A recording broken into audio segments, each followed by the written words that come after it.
Hello everyone, welcome to today's light. আজকের এই homework discussion সেশনে তোমাদের প্রত্যেককে স্বাগত জানাই। আমাদের রেসপিরেশন চ্যাপ্টারে কিছু হোমওয়ার্ক আমাদের বাকি ছিল, মূলত সেই হোমওয়ার্কগুলো আমরা আজকে ডিসকাশন করব। তো প্রথমেই আমরা রেসপিরেশনের সেকেন্ড লেকচারে যে হোমওয়ার্কগুলো আমাদের বাকি ছিল সেগুলো দেখে নেব। তো এখানে প্রথমে আমাদের কাছে যে কোশ্চেনটা রয়েছে সেটা হচ্ছে, which condition shifts the oxygen haemoglobin dissociation curve to the right. Oxygen haemoglobin dissociation কার্ভটাকে ডান দিকে সরিয়ে দিত কী কী কন্ডিশন? ওকে, এর আগে আমি কিছু কথা বলে নিই ফর ইউর রিভিশন। রাইট শিফটটাকে আমরা কি বলতাম? এটাকে বলা হতো বোরস এফেক্ট, এটাকে বলা হতো বোরস এফেক্ট। আর এই যে বোরস এফেক্ট, এটা হতো under unfavourable condition, under unfavorable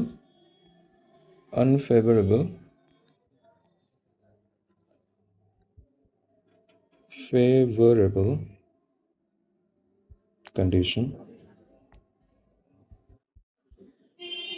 আর এটা কোথায় হতো? এটা হতো আমাদের near the lung, near the tissue, এটা টিস্যুর কাছে হতো। ওকে, আমাদের অক্সিজেন হিমোগ্লোবিন ডিসোসিয়েশন কার্ভটা দেখতে কেমন ছিল? এটা দেখতে এইরকম ছিল, যে এই দিকে ছিল আমাদের পার্সেন্টেজ স্যাচুরেশন অফ হিমোগ্লোবিন, আর এই দিকে ছিল আমাদের পার্শিয়াল প্রেশার অফ অক্সিজেন। ওকে, আর গ্রাফটা আমাদের কীরকম দেখতে ছিল? গ্রাফটা আমাদের ছিল যে এইরকম একটা অনেকটা সিগময়েড গ্রাফের মতো এটা দেখতে ছিল, সিগময়েড কার্ভ। ওকে, এখন এই যে গ্রাফটা, এটা কিন্তু ডান দিকে শিফট হতো আন্ডার আনফেভারেবল কন্ডিশন। এটা ডান দিকে শিফট হয়ে যেত under unfavourable condition. Under unfavourable condition এটা কি হতো? ডান দিকে শিফট হতো। ওকে, তো নিয়ার দি টিস্যু কী কী কন্ডিশন ছিল যেগুলো আমাদের এই অক্সিজেন ডিসোসিয়েশন কার্ভটাকে ডান দিকে শিফট করাতো? তো নিয়ার দি টিস্যু আমাদের কী কী কন্ডিশন ছিল? এখানে আমাদের পার্শিয়াল প্রেশার অফ CO2 এটা কিন্তু অনেকটা হাই ছিল, এখানে পার্শিয়াল প্রেশার অফ O2 এটা অনেক লো ছিল। ওকে, এখন পার্শিয়াল প্রেশার অফ CO2 যদি বেশি থাকে, তাহলে সেখান থেকে আমাদের H+ আয়ন কনসেন্ট্রেশন বা H+ আয়নের কনসেন্ট্রেশন সেটাও কিন্তু আমাদের অনেক বেশি থাকবে। তো আমাদের এখান থেকে H+ আয়ন কনসেন্ট্রেশন এটাও কিন্তু অনেক বেশি হবে। আর এটার কারণে আমাদের পিএইচ যেটা থাকবে, H+ আয়ন কনসেন্ট্রেশন যদি বাড়ে তাহলে আমাদের পিএইচটা লো থাকবে, মানে এখানে আমাদের অ্যাসিডিক কন্ডিশন থাকবে। ওকে, এরপরে আর কি কি কন্ডিশন ছিল? যে এখানে আমাদের টেম্পারেচার যেটা ছিল, বডি টেম্পারেচার, এই জায়গাটায় টেম্পারেচারটা বেশি থাকবে due to high metabolic rate. আর এখানে আমাদের আরেকটা কন্ডিশন ছিল যে 2,3 বিপিজি, যেটা আমাদের ছিল 2,3 বিস ফসফোগ্লিসারেট বা 2,3 বিস ফসফোগ্লিসারিক অ্যাসিড বা বাইফসফোগ্লিসারিক অ্যাসিড। ওকে, তো 2,3 বিপিজি এটা আমাদের কি ছিল? বেশি ছিল, যেটা কি করতো, এর মূল কাজ ছিল যে অক্সিজেন হিমোগ্লোবিনের, মানে হিমোগ্লোবিনের অক্সিজেন বাইন্ডিং অ্যাফিনিটি এটাকে কমিয়ে দেওয়া। ওকে, এখানে অক্সিজেন বাইন্ডিং অ্যাফিনিটি যদি কমে যায়, তাহলেই যে আমাদের আর্টারি থেকে যেটা আমাদের রক্ত আসছে, যেটা আমাদের অক্সিজেনেটেড ব্লাড, সেটা থেকে অক্সিজেনটা যাতে টিস্যুতে আসতে পারে, আনলোডিং প্রসেসটা হতে পারে, সেটা তখনই হবে যখন হিমোগ্লোবিনের অক্সিজেন বাইন্ডিং অ্যাফিনিটিটা কমে যাবে, তখন সেটা অক্সিজেনকে ছেড়ে দেবে, আর এটাই আনলোডিং প্রসেস। ওকে, তো আমাদের কাছে আমরা কি কি পেলাম? এই কন্ডিশনগুলো কোথায় হয়ে থাকে? During right shift. ওকে, এবার আমরা অপশনের সাথে ম্যাচ করিয়ে নেব যে কোনটা আমাদের ট্রু অপশন হচ্ছে। তো প্রথমে আমাদের কাছে যে অপশনটা রয়েছে সেটা হচ্ছে ডিক্রিজড PCO2। আমরা কি এখানে ডিক্রিজ দেখতে পাচ্ছি? এটা ইনক্রিজ রয়েছে, তো আমাদের এই ফার্স্ট অপশনটা কিন্তু রং হয়ে যাবে। এরপরে আমাদের কাছে রয়েছে ইনক্রিজড পিএইচ। এখানে কি আমরা পিএইচটাকে বাড়তে দেখতে পাচ্ছি? এটা কি বাড়ছে? No, so this is also wrong. এরপরে আমাদের কাছে রয়েছে ইনক্রিজড টেম্পারেচার। আমরা এখানে দেখতে পাচ্ছি যে টেম্পারেচারটা কিন্তু বাড়ছে, তো আমরা এখানে কি করব? This is right option, so this is hour correct option. এরপরে 2,3 বিপিজি এটাকেও লো দেখাচ্ছে এখানে, কিন্তু এটা লো থাকে না, এটা হাই থাকে। Okay, so this is also wrong. তো our true option is option C. Okay, এরপরে আমাদের কাছে রয়েছে most CO2 is transported in blood as. CO2 ব্লাডের মধ্যে সবথেকে বেশি কি ফর্মে ট্রান্সপোর্ট হয়? This is via bicarbonate ions. This is our true option. Bicarbonate আয়নের মাধ্যমে এটা কিন্তু আমাদের 70% এটা ট্রান্সপোর্ট হতো, ডিজলভ ফর্মে এটা ট্রান্সপোর্ট হতো অনলি 7%। আর এখানে আমাদের যে কার্বামিনো হিমোগ্লোবিন রয়েছে এই ফরম্যাটে ট্রান্সপোর্ট করতো অনলি 23%। ওকে, এরপরে আমাদের কাছে রয়েছে হ্যালডেন এফেক্ট। হ্যালডেন এফেক্টটা কী ছিল? আমাদের লেফট শিফট ছিল। This was our left shift. Okay, so this was left shift. আর লেফট শিফটটা কখন হতো? This was under favourable condition. এটা ফেভারেবল কন্ডিশনে হতো। আর এটা কোথায় হতো? Near the lungs. Okay, near the lungs. Okay, এখন রাইট শিফটে আমরা যে কন্ডিশনগুলো দেখলাম সেটা ঠিক উল্টোটা হয় আমাদের লেফট শিফটের ক্ষেত্রে।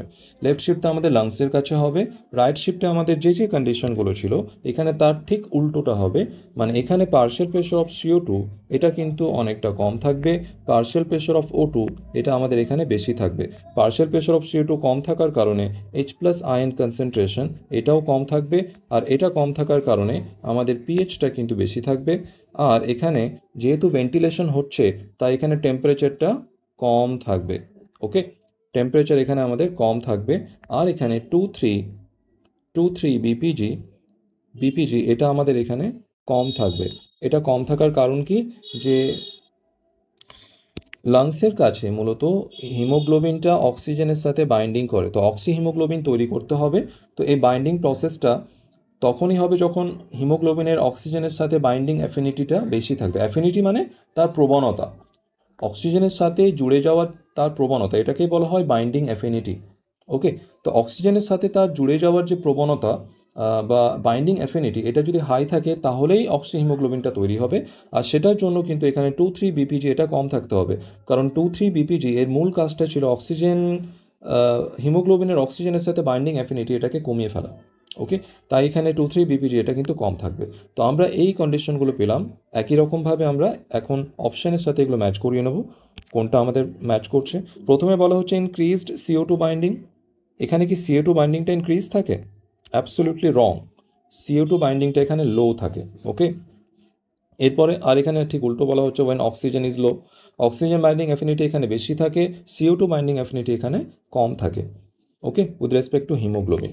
ওকে, এরপরে বলা হচ্ছে oxygen binding to haemoglobin in lungs. হ্যাঁ, এখানে অক্সিজেন বাইন্ডিংটা হয়ে থাকে। এরপরে surfactant reducing surface tension. Surfactant reducing surface tension এটা স্টেটমেন্টটা true, but for Haldane effect this is not true. Okay, এখানে বলা হচ্ছে chloride shift in RBC. Haldane এফেক্টের সময় কি ক্লোরাইড শিফট হয়? নো, এটা হয় না। তো এখানে আমাদের ট্রু অপশনটা হয়ে যাবে কিন্তু আমাদের oxygen binding to haemoglobin in lungs. এরপরে বলা হচ্ছে chloride shift occurs too. Chloride shift কোথায় হয়ে থাকে, কী জন্য হয়ে থাকে সেটা বলা হচ্ছে রিপ্লেস বাইকার্বনেট লিভিং আরবিসি। এটা কি বাইকার্বনেট যেটা লিভ করছে আরবিসি থেকে সেটাকে রিপ্লেস করার জন্য? হ্যাঁ, এটাই হয়ে থাকে। এরপরে increase oxygen affinity. No, chloride এফেক্টের অক্সিজেন অ্যাফিনিটির সাথে কিন্তু কোনো সম্পর্ক নেই। এরপরে রয়েছে যে ডিক্রিজ CO2 সলিউবিলিটি। CO2 সলিউবিলিটির সাথেও কিন্তু ক্লোরাইড শিফটের কোনো সম্পর্ক নেই। No dependency. এখানে CO2 solubility only and only depends on the partial pressure of CO2 partial প্রেশারের উপর ডিপেন্ড করবে। এরপরে প্রমোট হিমোগ্লোবিন অক্সিডেশন। হিমোগ্লোবিনের অক্সিডেশনটা কি প্রমোট করে? নো, এটাও কিন্তু হয় না। তো আমাদের ট্রু অপশন হয়ে যাবে কিন্তু এটা। এখন যদি আমরা একটু রিভিশন করতে চাই তাহলে আমাদের কাছে আমরা দেখেছিলাম during the loading of CO2, আমরা কি পেয়েছিলাম যে এটা আমাদের কাছে রয়েছে আরবিসি। এখানে আমরা দেখেছিলাম যে ভেতরে কিন্তু আমাদের যে H2CO3 ছিল যেটা ফর্ম হয়েছিল এটা কিন্তু আমাদের কার্বনিক অ্যানহাইড্রাইজ এনজাইমের প্রভাবে এটা H+ অ্যান্ড HCO3- মানে বাইকার্বনেট আয়নে এটা ভেঙে যেত।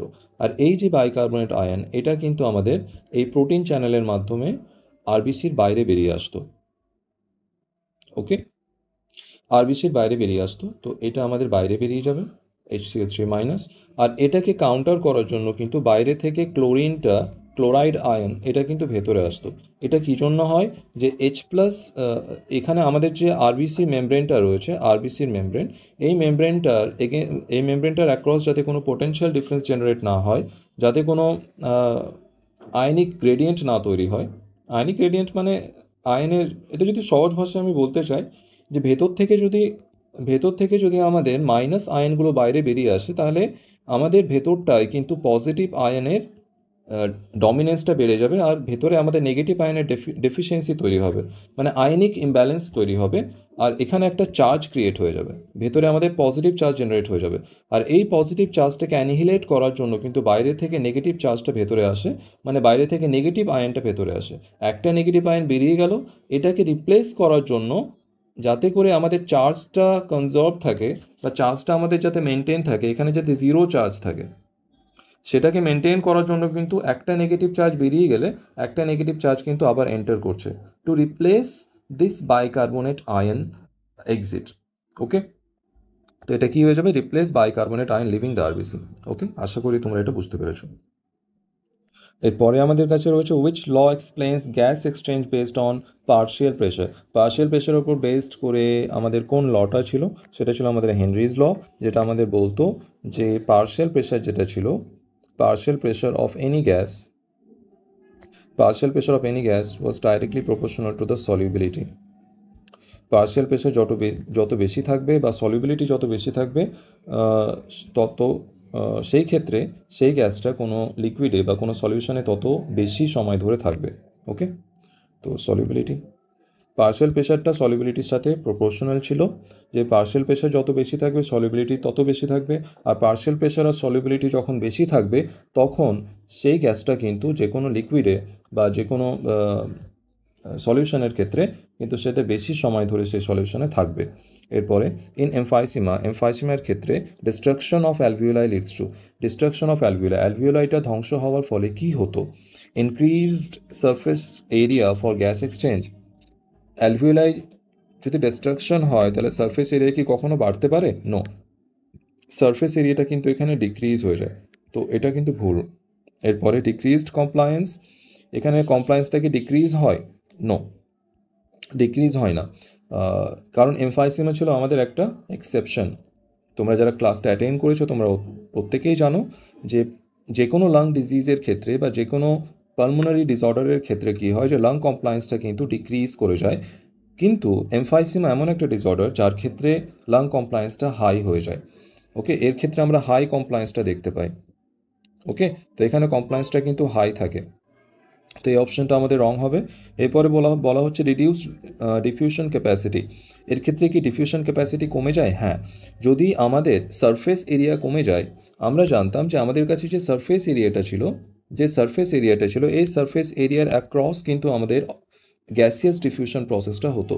ওকে, এখানে গ্যাসিয়াস ডিফিউশন প্রসেসটা কিন্তু অ্যাক্রস দি সারফেস এরিয়া হয়ে থাকতো। এখন আমাদের কাছে যদি সারফেস এরিয়াটা কমে যায়, এই সারফেস এরিয়াটাই যদি আমাদের কাছে কমে যায়, তাহলে গ্যাসিয়াস এক্সচেঞ্জ বা গ্যাসিয়াস ডিফিউশন প্রসেসটাও কিন্তু আমাদের ডিস্টার্ব হয়ে যাবে বা কমে যাবে। ওকে, তো এখানে এই অপশনটা কিন্তু আমাদের ট্রু হয়ে যাবে। এরপরে বলা হচ্ছে হায়ার সারফেক্ট্যান্ট প্রোডাকশন। নো, আমাদের সারফেক্ট্যান্টটা যেটা প্রোডাকশন হয়, সেটাও কিন্তু আমাদের এই যে সারফেস এরিয়া সেখান থেকেই প্রডিউস হয়, এই সারফেস এরিয়া থেকে সারফেক্ট্যান্টটা প্রডিউস হয়। ওকে, তো এটাও কিন্তু কমে যাবে, লো সারফেক্ট্যান্ট হয়ে যাবে, এখানে হায়ার দেওয়া রয়েছে, তো এটা আমাদের রং অপশন। তো আমাদের কারেক্ট অপশন হয়ে যাবে কিন্তু অপশন সি, এখানে অপশন বি। এরপরে বলা হচ্ছে the Bohr effect describes how haemoglobin's oxygen affinity is reduced by. Haemoglobin oxygen affinity এটা কীভাবে রিডিউস হয়ে যায়? আমরা দেখেছিলাম যে বোরস এফেক্টের সময় কি হতো, অক্সিজেন হিমোগ্লোবিন অ্যাফিনিটিটা সেটা কমে যেত। ওকে, আর তার ফলে কিন্তু অক্সিজেনের আনলোডিং প্রসেসটা হতো। আমরা একটু আগেই সেটা রিভিশন করলাম বোরস এফেক্টের ক্ষেত্রে, যেটা আমাদের ছিল রাইট শিফট।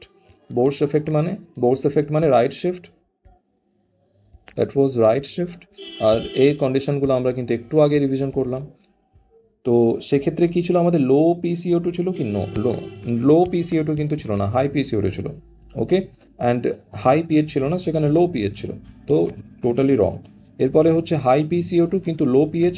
নো, পিএইচ কি লো ছিল এখানে? পিএইচ এক মিনিট, সেই ক্ষেত্রে H প্লাস আয়ন কনসেন্ট্রেশন যদি বেশি থাকে তাহলে পিএইচটা লো থাকবে। হ্যাঁ, পিএইচটা লো থাকবে। তাহলে এক্ষেত্রে হাই PCO2 রয়েছে, লো পিএইচ রয়েছে, এটাও ঠিক আছে। হাই টেম্পারেচার অ্যান্ড লো, এটা ঠিক আছে। এরপরে হাই টেম্পারেচারটা হাই থাকে কিন্তু লো 2,3 বিপিজি, নো। বোরস এফেক্টের ক্ষেত্রে 2,3 বিপিজিটা বেশি থাকে, এক্ষেত্রে 2,3 বিপিজি এটা কিন্তু বেশি থাকে। ওকে, এরপরে বলা হচ্ছে, এখানে দেখছো তোমরা দুটো করে অপশন দেওয়া রয়েছে, একটা অপশন এখানে রং, হাই টেম্পারেচার এটা কিন্তু ট্রু, কিন্তু লো 2,3 বিপিজি এটা রং।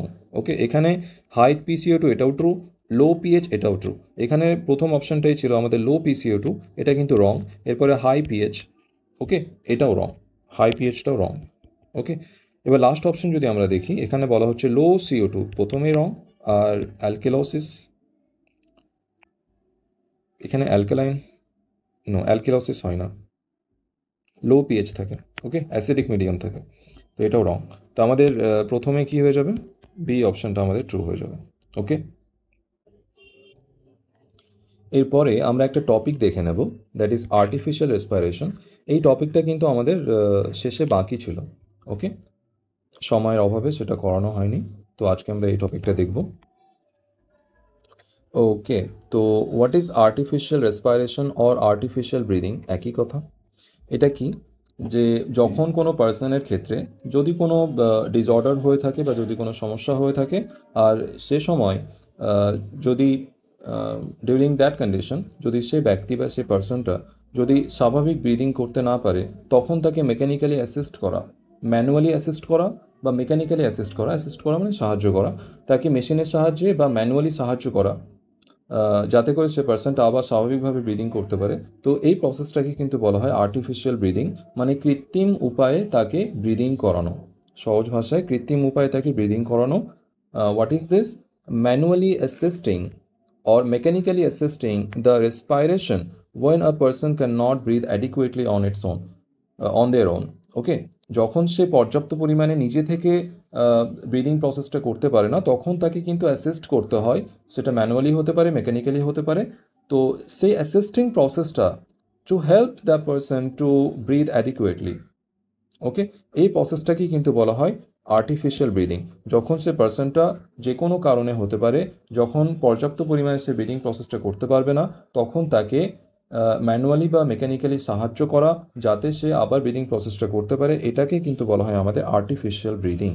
এর টাইপ কী কী রয়েছে, এর প্রথমে রয়েছে আমাদের কাছে manual ventilation, and then we have mechanical ventilation. Manual ভেন্টিলেশনে কী হয়, এখানে একটা টাইপ দেওয়া রয়েছে। ম্যানুয়াল ভেন্টিলেশনের ক্ষেত্রেও কিন্তু তিনটে রয়েছে, একটা মাউথ টু মাউথ রিসাসকিটেশন, একটা মাউথ টু নোজ রিসাসকিটেশন, আর একটা হচ্ছে আমাদের এই BVM, যেটাকে আমরা বলি ব্যাগ ভলভ মাস্ক, এটাকে অ্যাম্পিউ ব্যাগও বলা হয়। This is also known as Ambu bag. এটা একটু অ্যাডভান্স, কিন্তু যখন এই অ্যাম্পিউ ব্যাগটা আমাদের কাছে অ্যাভেলেবেল থাকে না, যখন অ্যাম্পিউ ব্যাগ অ্যাভেলেবেল থাকে না, তখন কিন্তু মাউথ টু মাউথ অথবা মাউথ টু নোজ রিসাসকিটেশন করতে হয়, মানে মুখের সাহায্যে শ্বাস দিতে হয়। ওকে, তো এটাকে অ্যাম্পিউ ব্যাগও বলা হয়, অ্যাম্পিউ ব্যাগ।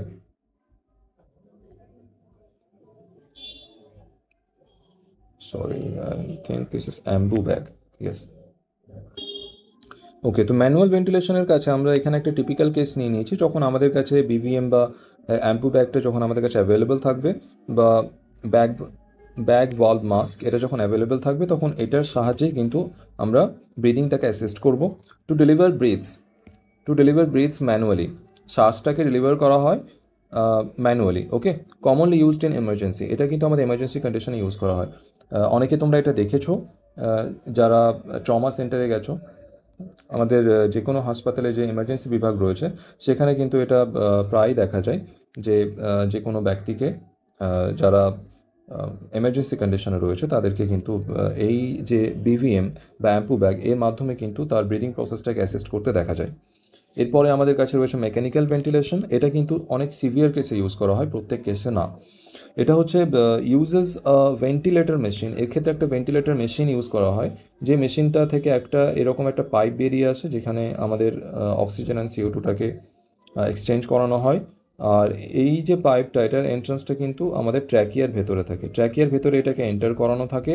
আর এটা একটা ইনভেসিভ মেথড, এটা কিন্তু অপারেশনের মাধ্যমেই করা হয়। Okay, this is non invasive method. Manual ভেন্টিলেশনটা নন ইনভেসিভ মেথড, এর জন্য কিন্তু কোনো অপারেশনের প্রয়োজন হয় না বা কোনো সার্জারির প্রয়োজন হয় না। আর মেকানিক্যাল ভেন্টিলেশন, এই মেশিনটাকে কিন্তু সেট আপ করার জন্য বা এই মেশিনটাকে ভেতরে সেট করার জন্য কিন্তু আমাদের সার্জারির প্রয়োজন হয়, and this process is known as invasive method. Okay, so mechanical ventilation যেটা আমাদের এন্ডোট্র্যাকিয়াল টিউবটাকে এন্টার করানো হয়, এই প্রসেসটা কিন্তু আমাদের ইনভেসিভ মেথড। ওকে, তো এটা অনেক সিভিয়ার কেসে করা হয়, সব ক্ষেত্রে এটা করা হয় না। এটার জন্য একটা ভেন্টিলেটর মেশিনের প্রয়োজন হয়, যেটা আমাদের দেয় কন্ট্রোলড অক্সিজেন ভায়া আ টিউব। অক্সিজেন ফ্লোটাকে একটা কন্ট্রোল মেথডে সে সাপ্লাই করে, আর সেটা একটা টিউবের মাধ্যমে হয়ে থাকে, আর এই টিউবটাকে কিন্তু আমাদের ট্র্যাকিয়ার মধ্যে ঢোকানো থাকে। ওকে, আর এটার জন্য সার্জারির প্রয়োজন হয়। This is an invasive method. Okay, এরপরে আমাদের কাছে রয়েছে আর্টিফিশিয়াল রেসপিরেশনের বিভিন্ন টাইপ। এখানে যে প্রথম তিনটে আমরা দেখতে পাচ্ছি, এই তিনটে কিন্তু হচ্ছে আমাদের ম্যানুয়াল প্রসেস, আর এইটা হচ্ছে আমাদের মেকানিক্যাল প্রসেস, যেটা ইনটিউবেশন। ওকে, এটা ইনটিউবেশন মেথড, এখানে টিউবটাকে ভেতরে ঢোকানো হয়। তো এই ইনটিউবেশন মেথড এটা কিন্তু আমাদের মেকানিক্যাল প্রসেস। আর এই মেথডে কী করা হয়, একটা টিউব যেটা আমাদের ভেন্টিলেটর মেশিন থেকে বেরিয়ে আসে, ভেন্টিলেটর মেশিন থেকে যে টিউবটা বেরিয়ে আসে সেই টিউবটাকে কিন্তু আমাদের ট্র্যাকিয়ার ভিতরে সেট করতে হয়, আর সেটার জন্য সার্জারির প্রয়োজন হয়, and that's why this is invasive method. Okay, এটা আমরা ম্যানুয়ালি সেট করতে পারি না, এটা একটা এক্সপার্ট সার্জনের মাধ্যমে কিন্তু সেট করতে হয়। আর বাকি যে এই তিনটে প্রসেস, এগুলো হচ্ছে ম্যানুয়াল প্রসেস, আর এটা হচ্ছে আমাদের মেকানিক্যাল প্রসেস। তো প্রথমে আমরা দেখব মাউথ টু মাউথ রিসাসকিটেশন। এখানে কি হয়, যে ডাইরেক্টলি মুখের সাহায্যে কিন্তু মাউথ টু মাউথ ব্যক্তিটাকে, যে ব্যক্তির ক্ষেত্রে আমাদের ব্রিদিং ইম্পেয়ারমেন্টটা হয়ে থাকে, তাকে কিন্তু এখানে ব্রিথটা দেওয়া হয়। ওকে, তো সরাসরি মুখের মাধ্যমে কিন্তু এটা দেওয়া হয়। এখানে আমরা এই ফিগারে দেখতে পাচ্ছি যে মাউথ টু মাউথ এখানে ব্রিদিংটা ডেলিভার করা হচ্ছে। ওকে, এখানে এয়ারটাকে পুশ করবে, এর ভিতরে এয়ারটা যাবে। ওকে, তো this is mouth to mouth resuscitation. এখানে এটা মোস্ট কমন মেথড, এটাও এসব এমার্জেন্সির ক্ষেত্রে হয়ে থাকে, যদি কোনো পার্সন ড্রন হয়ে থাকে, অনেক মানে ডুবতে থাকা কোনো একটা পার্সনকে যদি উদ্ধার করা হয়, তখন আর সে যদি আনকনসিয়াস থাকে, তখন তাকে কিন্তু মাউথ টু মাউথ রিসাসকিটেশন করতে হয়। ওকে, এরপরে air is exhaled into the mouth of non breathing person. তার মুখের মধ্যে এয়ারটাকে এক্সেলড করা হয়, ফোর্সফুলি ঢোকানো হয়। The rescuer then inhales the exhaled air. Okay, এরপরে আমাদের কাছে রয়েছে মাউথ টু নোজ রিসাসকিটেশন। এটা মাউথ টু মাউথের মতোই, কিন্তু এখানে নোজে, মানে এটা মুখে না দিয়ে সরাসরি নাকে, মানে মাউথ টু নোজ, নাকে শ্বাসটা দেওয়া হয়। ওকে, প্রসেসটা একই থাকবে। এরপরে ব্যাগ ভলভ মাস্ক রিসাসকিটেশন, এটা আমরা দেখলাম, যেটা অ্যাম্পু ব্যাগের মাধ্যমে আমাদের দেওয়া হচ্ছে। একই রকম, এখানে যেটা আমরা মুখের সাহায্যে ডাইরেক্ট দিচ্ছি, এখানে অ্যাম্পু ব্যাগ লাগানো থাকবে, আর এখানে আমাদের যে ব্যাগটা থাকে, ভালভ থাকে, এটাকে প্রেস করা হয়, আর এর মাধ্যমে কিন্তু এয়ারটা ভেতরে প্রবেশ করে। এরপরে আমাদের কাছে রয়েছে ইনটিউবেশন প্রসেস। এটা মোস্ট অ্যাডভান্স মেথড, আর এটা কিন্তু সবসময় হয় না, অনলি ডিউরিং সিভিয়ার কেস। এটা সিভিয়ার কেসের ক্ষেত্রে কিন্তু এটা হয়। এখানে টিউবটাকে ইনসার্ট করা হয় ইন্টু দ্য এয়ারওয়ে মানে আমাদের ট্র্যাকিয়া। এরপরে that helps provide continuous breathing support. এটা আমাদের কন্টিনিউয়াস ব্রিদিং সাপোর্টটা দেয়, যেটা আমাদের একটা মেশিনের সাহায্যে সেটা মনিটর করা হয়। এটা একটা কন্ট্রোল প্রসেসে কন্টিনিউয়াস আমাদের অক্সিজেন সাপ্লাইটা করতে থাকে। ওকে, এটা আমাদের আর্টিফিশিয়াল রেসপিরেশন, এটা আমাদের এসেনশিয়াল হয় কখন, ডিউরিং এমার্জেন্সি কন্ডিশন, যেমন ড্রোনিং, যদি কেউ ডুবতে থাকে, মানে ডুবে যাওয়া যদি কোনো পেশেন্ট থাকে।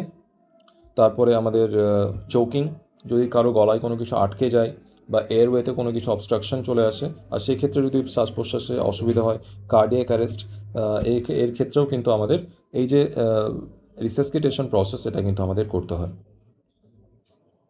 ওকে, এবার আমরা রেসপিরেশনের lecture 3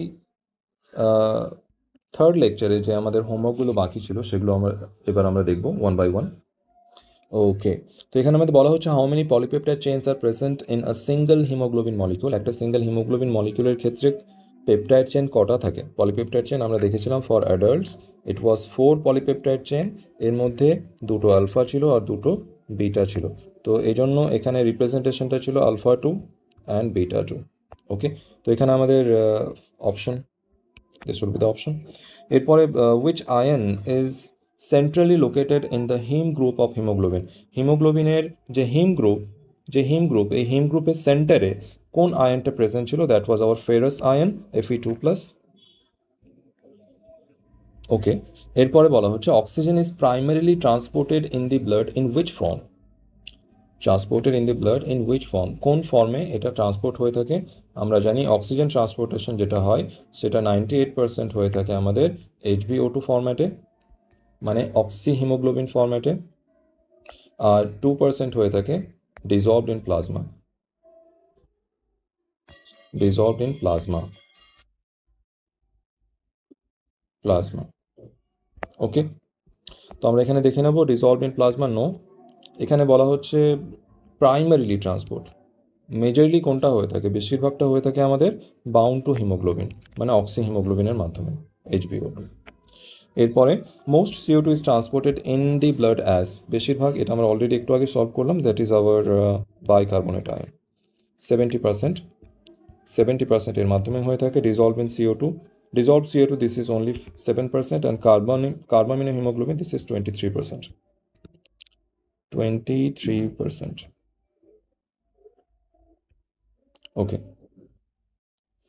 Okay, under normal conditions what percentage of oxygen is carried out by hemoglobin?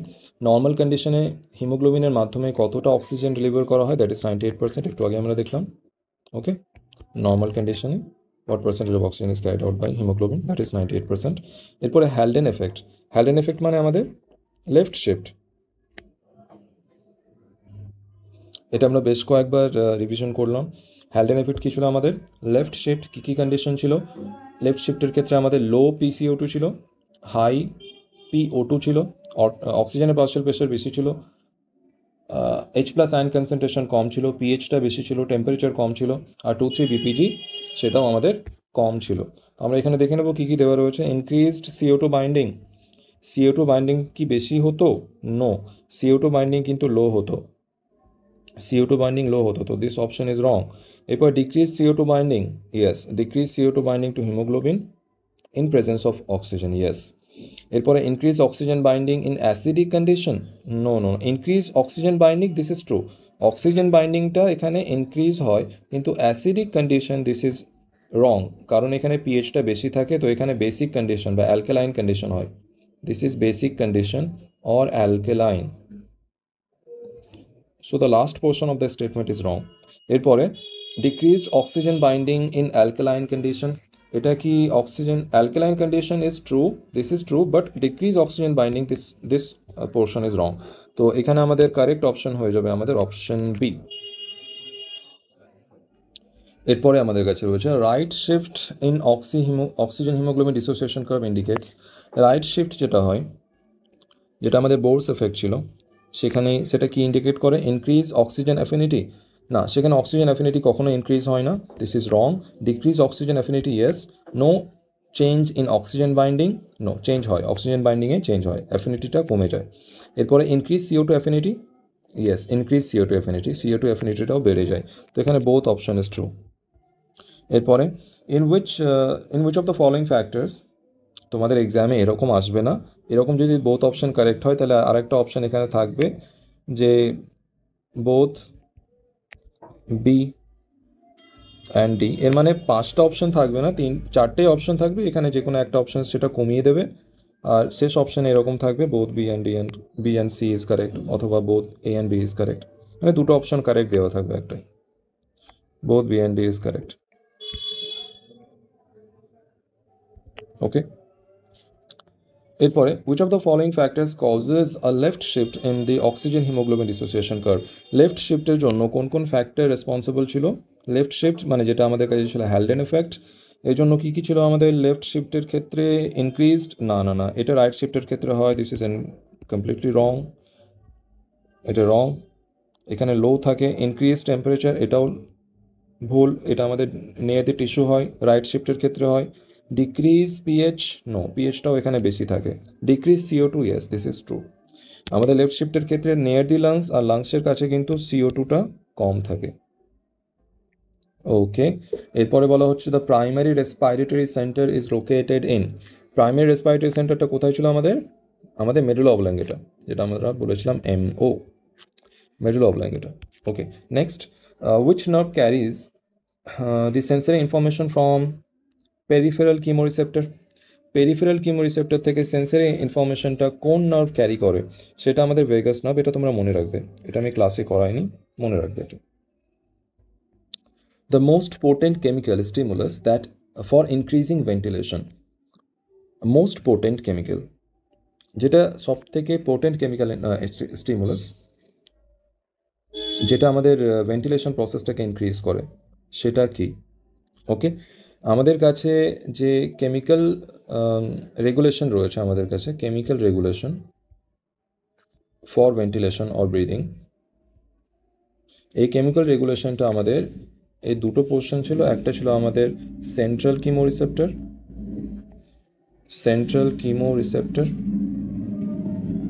আর একটা ছিল আমাদের কাছে পেরিফেরাল কিমোরিসেপ্টর। ওকে, পেরিফেরাল। সেন্ট্রাল কিমোরিসেপ্টরের ক্ষেত্রে কী ছিল আমাদের? এর ক্ষেত্রে কিন্তু আমাদের CO2 কনসেন্ট্রেশন আর H+ আয়ন কনসেন্ট্রেশন, এই দুটোর ক্ষেত্রে কিন্তু এটা সেন্সিটিভ ছিল। For CO2 concentration and H+ ion concentration, এই দুটোর জন্য কিন্তু এটা সেন্সিটিভ ছিল।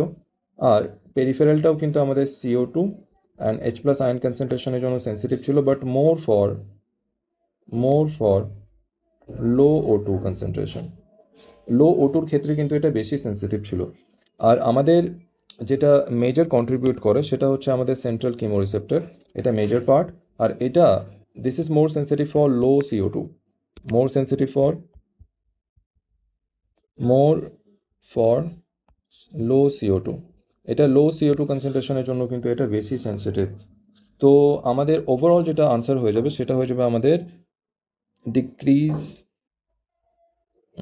ইনক্রিজ CO2, সরি, এটাই আমাদের লো CO2 না, আমাদের ইনক্রিজ CO2 যদি বেড়ে যায় তখন এটা অ্যাক্টিভেট হয়ে যায়, ইনক্রিজ CO2।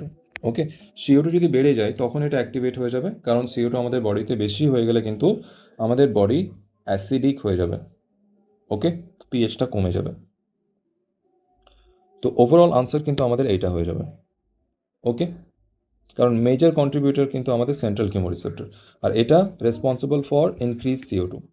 ওকে, এটা আমাদের মোর সেন্সিটিভ ফর ইনক্রিজ CO2। যখন CO2 ইনক্রিজ হয়ে যায় তখন আমাদের সেন্ট্রাল কিমোরিসেপ্টর কিন্তু আমাদের অ্যাক্টিভেট হয়ে যায়, আর এটা আমাদের কি করে, আমাদের কেমিক্যাল রেগুলেশনের মাধ্যমে আমাদের ব্রিদিং প্রসেসটা বা ভেন্টিলেশনটাকে আমাদের বাড়িয়ে দেয়। আর যখন আমাদের অক্সিজেনটা লো হয়ে যায় তখন আমাদের পেরিফেরাল কিমোরিসেপ্টরটা অ্যাক্টিভেট হয়ে যায়। ওকে, এটা আমাদের লো CO2-র জন্য পেরিফেরালটাও দায়ী। ওকে, এটাও দায়ী। ওকে, তো এখানে আমরা দেখতে পাচ্ছি যে ইনক্রিজ CO2-র জন্য কিন্তু আমাদের central and peripheral both are responsible, both are sensitive. Okay, সেই জন্য আমাদের মেজর কন্ট্রিবিউটিং ফ্যাক্টর কিন্তু আমাদের ইনক্রিজ CO2টা হয়ে যাবে। ওকে, এখানে অক্সিজেনটা বলা যাবে না, যদি কোথাও মেনশন করা থাকে পেরিফেরাল তখন কিন্তু আমাদের অক্সিজেনটা হবে। তো এটা একটু ট্রিকি কোশ্চেন, সেজন্য আমি একটু বেশি এক্সপ্লেন করলাম। ওকে, তো ডিক্রিজড অক্সিজেন এটার জন্য কিন্তু only peripheral chemoreceptor is more sensitive for decrease oxygen. Increase CO2, yes, increase CO2-র জন্য কিন্তু central chemoreceptor and peripheral both are sensitive. তো আমাদের এই অপশানটা কারেক্ট হয়ে যাবে। এরপরে এখানে ইনক্রিজ পিএইচ বলা হচ্ছে, পিএইচটা এখানে লো থাকে, আর decrease H+ ion concentration no, এটা ইনক্রিজ হয়। এরপরে পেরিফেরাল কিমোরিসেপ্টরস আর মোস্ট, এই যে এখানে কিন্তু যে জিনিসটা আমি বলছিলাম সেই প্রশ্নটা এখানে দেওয়া রয়েছে। Peripheral chemoreceptors are most sensitive. Peripheral কিমোরিসেপ্টরটা কার জন্য more sensitive? This is more sensitive for low O2, yes, low O2 below 60 mmHg, এর নিচে যদি পার্শিয়াল প্রেশার হয়ে যায় তখন কিন্তু এটা একদম অ্যাক্টিভেট হয়ে যায়। তোমরা কারো মনে আছে কি পেরিফেরাল কিমোরিসেপ্টর আমাদের কোথায় ছিল? আমাদের ছিল এঅর্টিক আর্চ, আর কোথায় ছিল আমাদের ক্যারোটিড আর্টারি। এই দুই পজিশনে কিন্তু আমাদের ছিল। আর সেন্ট্রাল কিমোরিসেপ্টর আমাদের কোথায় ছিল? নিয়ার আবার মেডুলা অবলাঙ্গেটা, আমাদের মেডুলা অবলাঙ্গেটার কাছে ছিল। এরপরে বলা হচ্ছে which type of hypoxia caused due to reduced oxygen carrying capacity of blood. ব্লাডের অক্সিজেন ক্যারিং ক্যাপাসিটি কম থাকার জন্য কোন হাইপক্সিয়াটা হয়ে থাকে? হাইপক্সিয়া মানে হচ্ছে low oxygen delivery to our body, low oxygen delivery to body. আমাদের বডিতে যদি লো অক্সিজেন ডেলিভারি হয়, কম অক্সিজেন যদি আমরা পাই, তখন সেই কন্ডিশনটাকে বলা হয় হাইপক্সিয়া। এটা বিভিন্ন কারণে হতে পারে। এবার এখানে একটা কারণ দেওয়া রয়েছে যে reduced oxygen carrying capacity of ব্লাডে যদি অক্সিজেন ক্যারিং ক্যাপাসিটি কমে যায়, যে কোনো কারণে হতে পারে, ব্লাডে যদি হিমোগ্লোবিনের পরিমাণ কমে যায়, আরবিসির পরিমাণ কমে যায়, তাহলে অক্সিজেন ক্যারিয়ার কমে গেল। অক্সিজেন ক্যারিয়ার কমে গেলে আমাদের অক্সিজেন ক্যারিং ক্যাপাসিটিও কমে যাবে। আরও বিভিন্ন কারণে হয়। তো এখানে আমাদের reduced oxygen carrying capacity of blood, এটার জন্য যেটা হয়ে থাকে সেটা আমাদের হয় হাইপক্সিয়া। ওকে, হাইপক্সিয়া, এইটাকে কিন্তু হাইপেমিক হাইপক্সিয়াও বলা হয়। হাইপেমিক হাইপক্সিয়াও কিন্তু বলা হয়। এটা কখন হয়?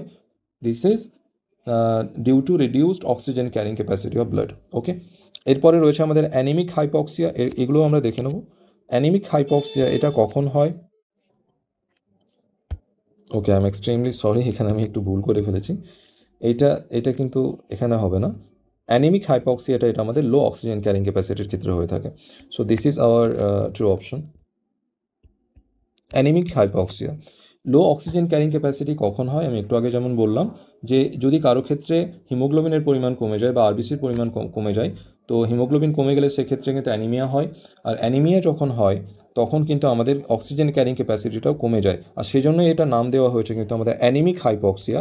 যে অ্যানিমিয়া কন্ডিশনের কারণে আমাদের হাইপক্সিয়াটা অ্যারাইজ হচ্ছে, সেজন্য কিন্তু অ্যানিমিক হাইপক্সিয়াটাকে বলা হয়। ওকে, প্রথমে আমাদের যেটা ছিল হাইপক্সিয়া, এইটা কিন্তু আমাদের হয় অ্যাট হাই অ্যালটিটিউড। আমরা যদি অনেক উঁচু জায়গায় যাই, হাই অ্যালটিটিউড, অনেক উচ্চতায়, যেমন যারা এভারেস্টে যায়, ওকে, এভারেস্টে অনেক উঁচুতে গেলে কিন্তু তখন তাদের অক্সিজেন সাপ্লিমেন্টেশনের প্রয়োজন হয়, অক্সিজেন মাস্কের প্রয়োজন হয়। ওকে, কারণ সেখানে অক্সিজেনের যে পার্শিয়াল প্রেশার সেটা অনেক কম থাকে, অক্সিজেন অনেক কম থাকে। ওকে, তো অ্যাট হাই অ্যালটিটিউড কিন্তু আমাদের অক্সিজেন কনসেন্ট্রেশনটা কমে যায়, আর সেজন্য কিন্তু আমাদের বডিতেও অক্সিজেন ডেলিভারিটা কমে যায়। দ্যাট হাই অ্যালটিটিউড কিন্তু এটা আমাদের হয়ে থাকে। আর এই যে হাইপক্সিয়া, এটাকে কিন্তু আমাদের হাইপেমিক হাইপক্সিয়াও বলা হয়ে থাকে। হাইপেমিক হাইপক্সিয়া,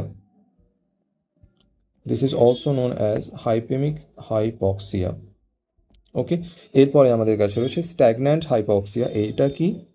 স্ট্যাগন্যান্ট হাইপক্সিয়া হচ্ছে আমাদের যদি আমাদের বডিতে আমাদের টিস্যুতে যদি অক্সিজেন সাপ্লাইটা ঠিকঠাক না হয়।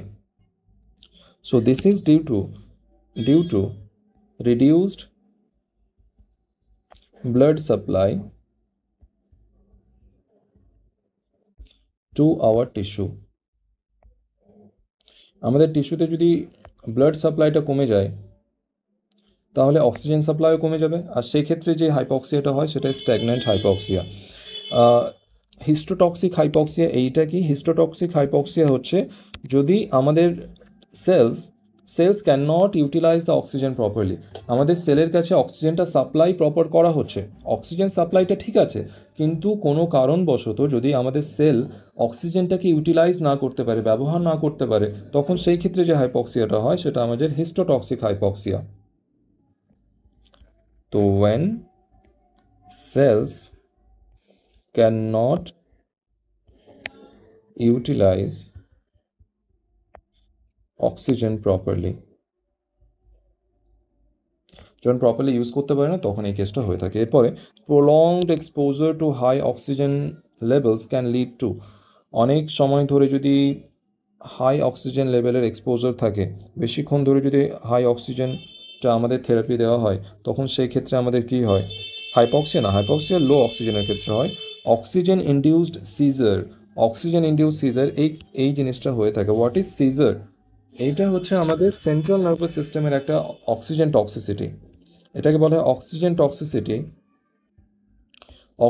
Toxicity of central nervous system. Central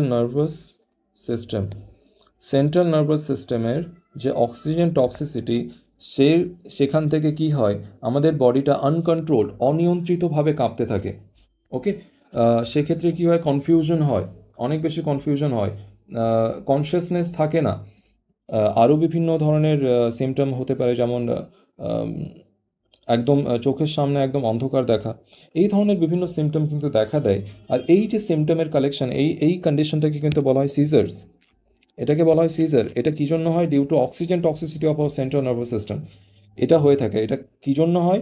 যখন কারো ক্ষেত্রে prolonged exposure to high oxygen level হয়ে থাকে, মানে যাদেরকে অক্সিজেন থেরাপি দেওয়া হয়, ওকে, আর সেটা যদি একটা নির্দিষ্ট সময়ের বেশি দিয়ে দেওয়া হয়, যে সময়টুকু প্রয়োজন, যদি 2 ঘন্টার প্রয়োজন হয় তার থেকে 10 ঘন্টা দেওয়া হয়েছে, তো সেই ক্ষেত্রে কিন্তু এই ধরনের টক্সিসিটি দেখা দেয়। এরপরে পালমোনারি ফাইব্রোসিস, ইয়েস, পালমোনারি ফাইব্রোসিসটাও হয়ে থাকে। পালমোনারি ফাইব্রোসিসটাও হয়ে থাকে কারণ কি? যখন আমাদের অক্সিজেন, হাই অক্সিজেন, যখন হাই O2 থাকবে, তখন সেটা কিন্তু আমাদের লাং ড্যামেজ করবে, লাং ড্যামেজ। আর আমাদের লাং ড্যামেজ যখন হবে, তখন লাংয়ে আমাদের ইনফ্ল্যামেশন হয়ে যাবে, ইনফ্ল্যামেশন টু আওয়ার লাংস, ওকে। আর যখন ইনফ্ল্যামেশন হবে, তখন ইনফ্ল্যামেশন যদি আমাদের লাংসে হয় যে কোনো কারণে, সেখান থেকে আমাদের ফাইব্রোসিস ডেভেলপ হয়ে যায়। So this causes our fibrosis eventually, and that's why this option is also true. তো আমরা দেখতে পাচ্ছি B, C both true, তো both B and C is true, okay. এরপরে বলা হচ্ছে which condition is characterized by destruction of alveoli leading to reduced gas exchange। কি হচ্ছে? destruction of alveoli হচ্ছে, and that leads to reduced gas exchange। alveoli destruction এর ফলে gas এক্সচেঞ্জটা কমে যায়। এটা কার ক্ষেত্রে হতো? আমাদের এমফাইসিমার ক্ষেত্রে। This is the characteristic feature of emphysema. এরপরে in asthma the primary issue, অ্যাজমার ক্ষেত্রে কী হয়? আমাদের ব্রঙ্কিও কনস্ট্রিকশন হয়ে যায়, মানে আমাদের যে ব্রঙ্কাই, ট্র্যাকিয়া, এগুলো কী হয়? কনস্ট্রিক্ট করে যায়, এয়ারওয়েটা ন্যারো হয়ে যায়। এর সাথে আর কী কী কন্ডিশন থাকে? আমাদের মিউকাস রিলিজ হয়, এয়ারওয়ে থেকে কিন্তু আমাদের মিউকাসটা রিলিজ হয়, যেটা আমাদের ইনফ্লামেশনের কারণে হয়ে থাকে, ওকে। তো এটা আমাদের অপশন কী হয়ে যাবে? Reduced surfactant production, no. এরপরে ক্রনিক ইনফেকশন, না। এরপরে হচ্ছে আমাদের ব্রঙ্কিও কনস্ট্রিকশনে, হ্যাঁ, ব্রঙ্কিও কনস্ট্রিকশনটা হয়, আমাদের ব্রঙ্কাই অ্যান্ড ব্রঙ্কিওলসগুলো কী হয়ে যায়? কনস্ট্রিক্ট হয়ে যায়, এয়ার প্যাসেজটা ন্যারো হয়ে যায়, সেখানে মিউকাস প্রোডাকশন বেড়ে যায়, ওকে, ইনফ্ল্যামেশন হয়। তো this is our true option. Alveolar collapse, no. Alveolar collapse এখানে হয় না, এটা কার ক্ষেত্রে হয়? আরডিএস এর ক্ষেত্রে হয়। যারা লেকচার করেছো তোমরা প্রত্যেকেই জানো আরডিএসটা কি, রেসপাইরেটরি ডিস্ট্রেস সিন্ড্রোম, যেটাকে আমরা অ্যাটিলেকটেসিসও বলেছিলাম, ওকে। সো রেসপাইরেটরি ডিস্ট্রেস সিন্ড্রোমের ক্ষেত্রে কিন্তু অ্যালভিউলার কোল্যাপসটা হয়ে থাকে। এরপরে বলা হচ্ছে which device is used for artificial ventilation in emergency. এমার্জেন্সিতে আর্টিফিশিয়াল ভেন্টিলেশনের জন্য কি ইউজ করা হয়? কোন ডিভাইসটা? একটা ছিল আমাদের কাছে অ্যাম্পু ব্যাগ, আর একটা ছিল ভেন্টিলেটর। তো আমাদের ডিভাইস কী হয়ে যাবে? Ambu bag, okay. এরপরে which type of haemoglobin is present in adults. অ্যাডাল্টসের ক্ষেত্রে হিমোগ্লোবিন কোনটা প্রেজেন্ট থাকে? অ্যাডাল্টসের ক্ষেত্রে আমাদের কী ছিল? 2 আলফা অ্যান্ড 2 বিটা। তো সব মিলে আমাদের কাছে রিপ্রেজেন্টেশনটা কী ছিল? রিপ্রেজেন্টেশন ছিল আমাদের কাছে আলফা 2 অ্যান্ড বিটা 2। আমাদের অপশন কী হয়ে যাবে? First option. আলফা 2 গামা 2 এর কার ক্ষেত্রে? ডিউ ফিটাস, ওকে, ফিটাল লাইফে এটা হয়ে থাকে। এরপর বলা হচ্ছে the binding of oxygen to haemoglobin is an example of. অক্সিজেনের সাথে হিমোগ্লোবিনের যে বাইন্ডিং প্রসেসটা, সেটা কী ছিল? আমরা দেখেছিলাম কোঅপারেটিভ বাইন্ডিং, ওকে। এরপরে which enzyme catalyzes the conversion of CO2 H2O, CO2 and H2O into H2CO3। Carbon dioxide and H2O, জল, এই দুটোকে একসাথে মিলে কার্বনিক অ্যাসিড কার প্রভাবে হতো আমাদের বডিতে? কোন এনজাইমটা ক্যাটালাইজ করতো এই প্রসেসটা? That was our carbonic anhydrous, ওকে। এরপরে আমাদের কাছে রয়েছে ইন দ্য ক্লোরাইড শিফটের ক্ষেত্রে bicarbonate ion moves out of RBC in exchange for. Bicarbonate ion যেটা বাইরে বেরিয়ে যায়, তার এক্সচেঞ্জে ভেতরে কে প্রবেশ করে? ক্লোরাইড আয়ন, ওকে। এইখানে কি হয় যে H2CO3, এটা কি হয়? কার্বনিক অ্যানহাইড্রাইজের প্রভাবে H plus and H plus plus HCO3 minus এই আয়নটা তৈরি করে, আর এই যে HCO3 মাইনাস এটা বাইরে বেরিয়ে যায়, ওকে। HCO3 মাইনাস এটা বাইরে বেরিয়ে যায়, আর এর এক্সচেঞ্জে কে ভেতরে আসে? Chloride ion. তো ভেতরে কে আসবে আমাদের? Chloride ions, okay. এরপরে the left shift in oxygen haemoglobin dissociation curve is caused by. Left শিফটটা কার জন্য হয়? লেফট শিফট মানে আমাদের Haldane effect, okay, near the lungs. তো নিয়ার দি লাংস কী কী কন্ডিশন থাকে? আমাদের ইনক্রিজ টেম্পারেচার, নো, এখানে ডিক্রিজ টেম্পারেচার থাকে, টেম্পারেচার এখানে কম থাকে। ডিক্রিজড পিএইচ, নো, এখানে পিএইচটা কি থাকে? পিএইচটা এখানে আমাদের বেশি থাকে। এরপরে ডিক্রিজ 2,3 বিপিজি, ইয়েস। এরপরে ইনক্রিজ CO2, না, এখানে আমাদের পার্শিয়াল প্রেশার অফ CO2 এখানে কি থাকে, কম থাকে, তো আমাদের ট্রু অপশন হয়ে যাবে option C. The Bohr effect describe, Bohr effect মানে আমাদের রাইট শিফট। বোর এফেক্ট এটা কি ডিসক্রাইব করে, CO2 effect on haemoglobin's oxygen affinity, CO2 কারণে অক্সিজেন অ্যাফিনিটিটা কি কমে যায়। তারপরে কি বলা হচ্ছে, oxygen's effect on CO2 transport, CO2 ট্রান্সপোর্টের ক্ষেত্রে অক্সিজেনের কোনো এফেক্ট থাকে না। The role of iron in oxygen binding, oxygen বাইন্ডিংয়ের ক্ষেত্রে রোলটা যেটা আয়রনের থাকে সেটা বোরস এফেক্ট ডিসক্রাইব করে না। এর ক্ষেত্রে হ্যালডেন এফেক্ট নো। তো আমাদের কোন অপশনটা থাকছে, এইটা, this is our elimination method. Okay, CO2's effect on haemoglobin's oxygen affinity, CO2 যদি পার্শিয়াল প্রেশার অফ CO2 বেড়ে যায় তখন সেই ক্ষেত্রে কিন্তু অক্সিজেন বাইন্ডিং অ্যাফিনিটিটা কমে যায়। কারণ কি, যে আমাদের আমাদের CO2 অক্সিজেনের CO2 বাইন্ডিং অ্যাফিনিটি, যেটা binding affinity to haemoglobin, this is 24 times more than oxygen, 24 times more than oxygen. Okay, অক্সিজেনের থেকে 24 টাইমস বেশি। তো CO2 যখন বেশি হয়ে যাবে তখন হিমোগ্লোবিন কার দিকে অ্যাফিনিটি শো করবে, টুয়ার্ডস CO2, তাই সেখানে কিন্তু অক্সিজেন বাইন্ডিং অ্যাফিনিটিটা কমে যায়।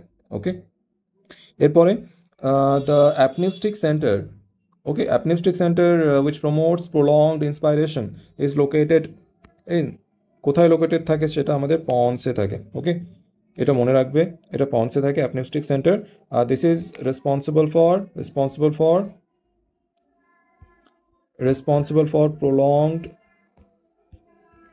প্রলংড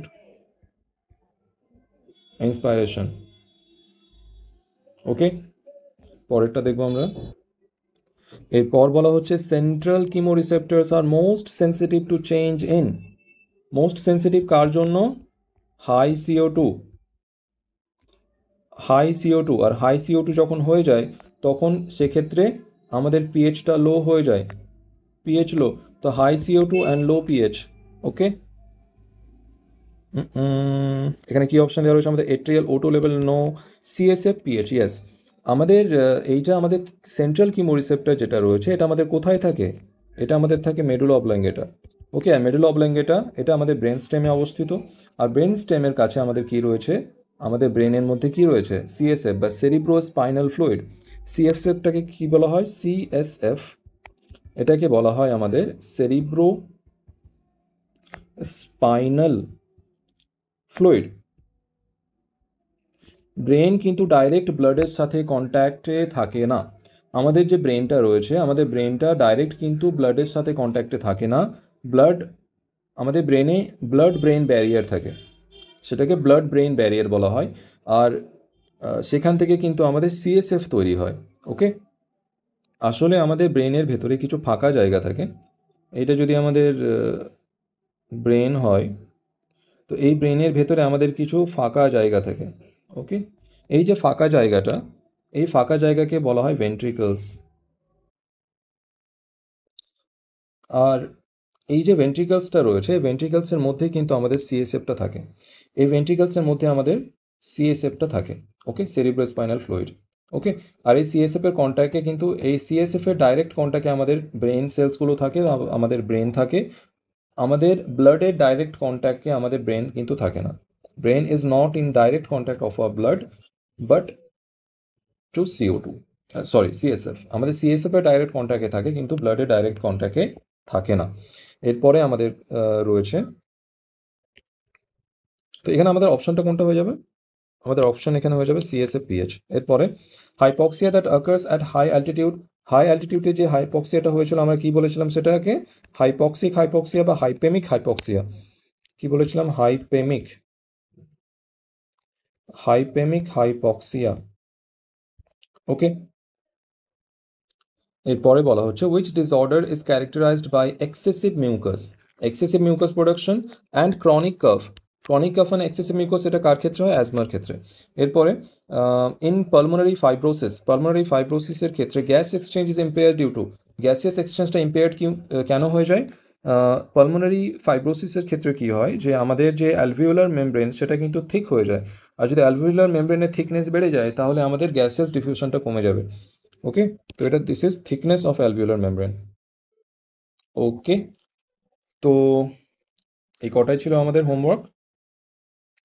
যারা তোমরা আমাদের টেলিগ্রাম চ্যানেলটাকে এখনও জয়েন করোনি, তোমরা অবশ্যই এই লিঙ্কের মাধ্যমে আমাদের টেলিগ্রাম চ্যানেলটাকে জয়েন করবে। সেখানে তোমরা সমস্ত পিডিএফ অ্যান্ড আমাদের আপডেট পেয়ে যাবে। ওকে, আজকের এই হোমওয়ার্ক ডিসকাশন সেশন যদি তোমাদের ভালো লেগে থাকে, এক্সপ্লেনেশন যদি তোমাদের ভালো লেগে থাকে, তাহলে অবশ্যই তোমরা ভিডিওটিকে লাইক করবে, শেয়ার করবে, চ্যানেলটি অবশ্যই সাবস্ক্রাইব করবে। আর যাদের যদি কারো কোনো স্পেসিফিক ডাউট থেকে থাকে, কোথাও কোনো সমস্যা থেকে থাকে, তাহলে অবশ্যই কমেন্ট সেকশনে সেটা জানাবে। আজকের এই সেশনটা তোমাদের কেমন লাগলো সেটাও তোমরা অবশ্যই কমেন্ট সেকশনে জানাবে। Okay, and don't forget to hit the notification bell. Okay, so thank you so much for attending today's session. Okay, I hope you liked it, you enjoyed it. Hope to see you in the next class. Till then, stay on, take care, goodbye.